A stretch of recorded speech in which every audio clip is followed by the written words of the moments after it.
fellow compatriots,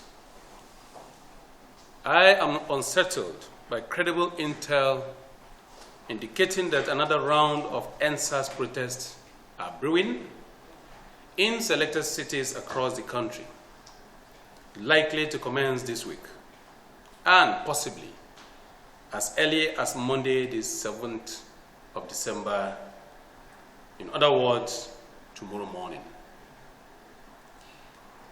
Every Nigerian should be worried by the specter of another nationwide protest, for any reason at all this time.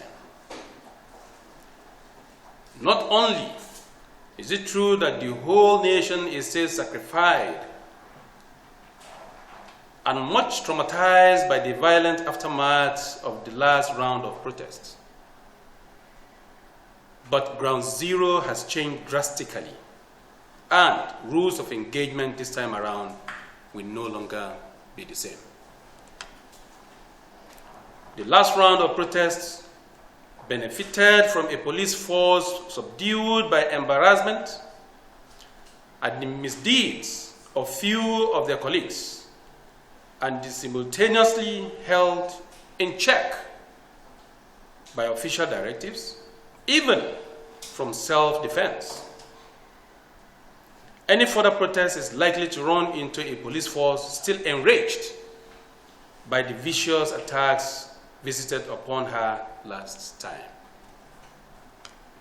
Nigerians are aware of the gruesome slaughter and even cannibalism of at least 22 police officers during the violence that erupted alongside the ENDSARS protest. This is aside from the scores who were injured and maimed, in addition to the deliberate targeting and destructions of dozens of police stations and other police facilities, as well as the looting of high-caliber guns and ammunition from armories. These 22 police officers were our brothers, sons, husbands, and ultimately, they are Nigerians. While it is true that law enforcement should do her job professionally, irrespective of circumstances, it is even truer that official uniformed men and women who were universally hunted and killed across the country by the hoodlums can be unpredictable, even paranoid. In the face of these, and as the first sitting governor who publicly upheld the right of our youths to protest against police brutality, I cannot, in all good circumstances, agree that the time is ripe for another round of ENDSARS protests. Moreover, it seems to me that this is the time to consolidate on the gains of the last protest by participating fully in the various panels and bodies set up by the federal government or state governments to look into police brutality, identify perpetrators, and compensate victims. From what I have seen, and from what I can see so far, progress is being made at the various panels. Not only are we seeing embodied and emboldened citizens coming forward with their stories of officers involved in human rights abuses, but such erring officers are being identified. No doubt, established offenders will be punished, just like the scores of the defunct SARS officers who have since been dismissed from the force and who may be further sanctioned. Youths have seats on these panels and have acquainted themselves with commendable humility and maturity. I therefore call on them to persevere in the process despite any perceived shortcomings. It is only unwise. Hunters who does not make time to roast or otherwise prepare what he took in hunting for consumption or commerce. I deemed another round of ENDSARS protests to be premature and counterproductive at this time. apart from the higher likelihood of conflict with the police earlier canvassed, we must also admit that the security situation in the country is very precarious at the moment.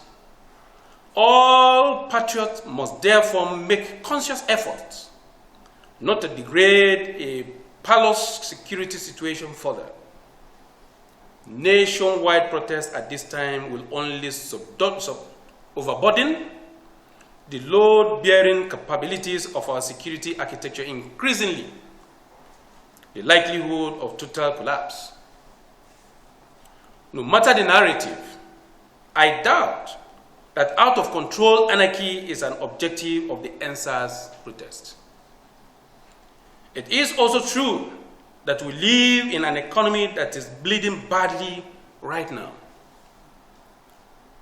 Traditional responses to COVID-19 has hurt not just Nigeria, but all other countries of the world. Many have fallen into recession. To worsen matter, the United Nations Development Program, UNDP, predicted 3 days ago that the pandemic could push the number of people living in extreme poverty to over 1 billion by 2030. Thank God they are owning up to my earlier predictions, warning and caution. Nigeria's earning and foreign exchange situation is too fragile as we speak to resist situation and protest any longer.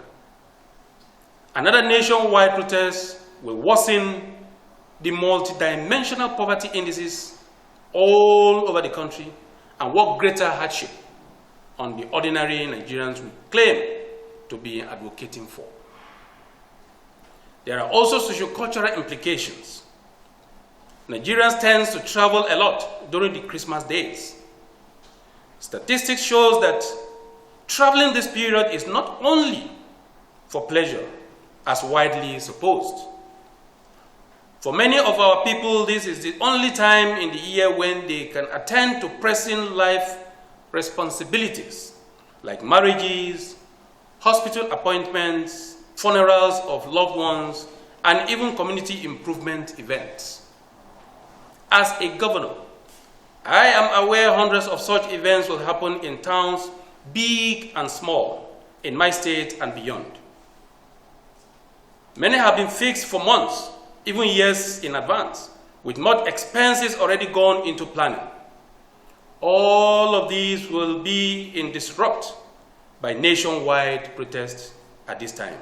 And I passionately appeal to the great Nigerian youth not to be the harbinger of such much pain and loss to their compatriots, individual, families, and communities alike.